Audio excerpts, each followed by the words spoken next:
Michelle Malkin joins us. Santa came into his own in the late 1800s, and that's when Huck Finn was big. And Huck Finn, as a child, smoked a pipe. I'm wondering if it's because Santa did. Oh, and also there's part of the story about Coca-Cola, and he was in advertising. That's where the popular image comes from. Michelle, good morning to you. Good morning to you. Okay, we're not going to talk about Santa. Let's talk about something dreadful that happened in Michigan a couple of days ago. There was actually some violence outside the Capitol after the legislature passed the right-to-work law, where people now have a choice. You don't have to join a union as a precondition of working someplace. There you can see in the background the Americans for Prosperity tent being torn down. Looks like by a bunch of pro-union guys. Greta had some people on last night who described what was going on. We didn't know this till last night. Listen to this. Two men came in ski masks. They had box cutters or knives. They started to cut the canvas straps that tethered the tent to the ground. They started to flip over the tables that had hot coffee on it. It was scary, and I think a lot of people also felt very angry. They felt like their personal space had been invaded, and their right to have their voice heard was being trampled on. And on top of that, Steven Crowder got socked in the mouth by a guy 4 times. There were a number of arrests. What do you make of all this? There's Steven. It's an object lesson. It's an object lesson in how the far left and the big labor bosses react when legislation is passed peacefully and activists are exercising their free speech rights to defend increasing the freedom of workers.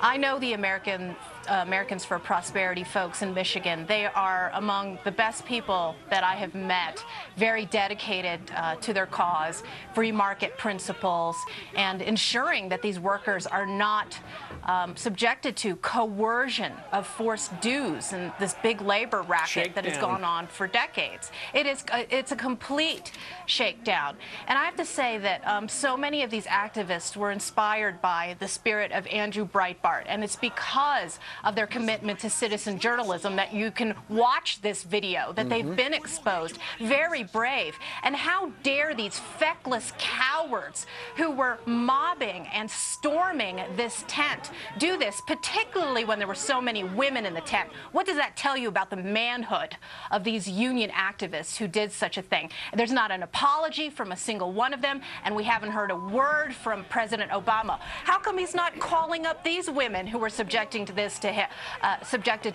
You know, he could call Sandra Fluke up. He could have beer summits with Harvard professors who concoct racism where it doesn't exist. But when it comes to defending people who are subjected to such incivility, nothing from this White House, nothing from this administration.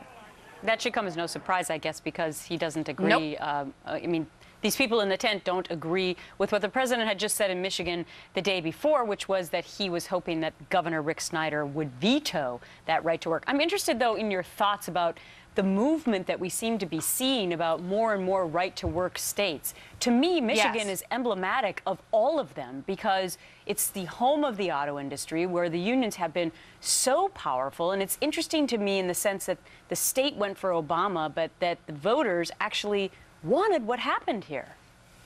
Yeah, that's right. And remember, just as context, that there was a measure on the ballot that the big labor bosses were pushing that would have enshrined collective bargaining rights into the state constitution, and it was rejected 57% to 42%.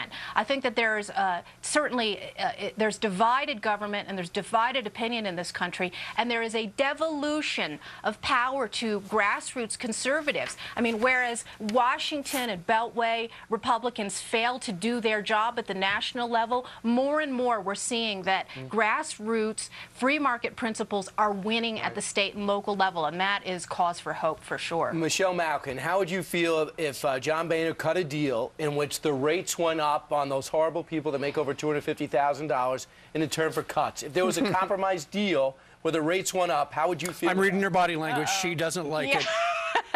Brian, it really wants to get my blood pressure up into the I know you have a triple big debt. Yeah.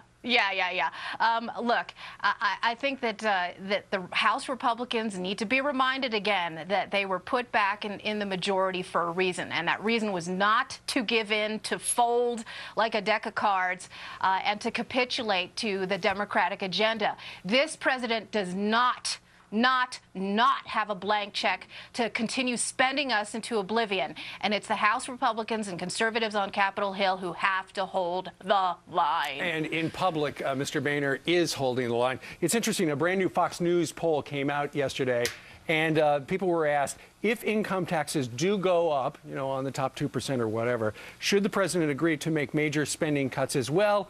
Look at that gigantic number. About 90% say yes. Only the hardliners, 9%, say no.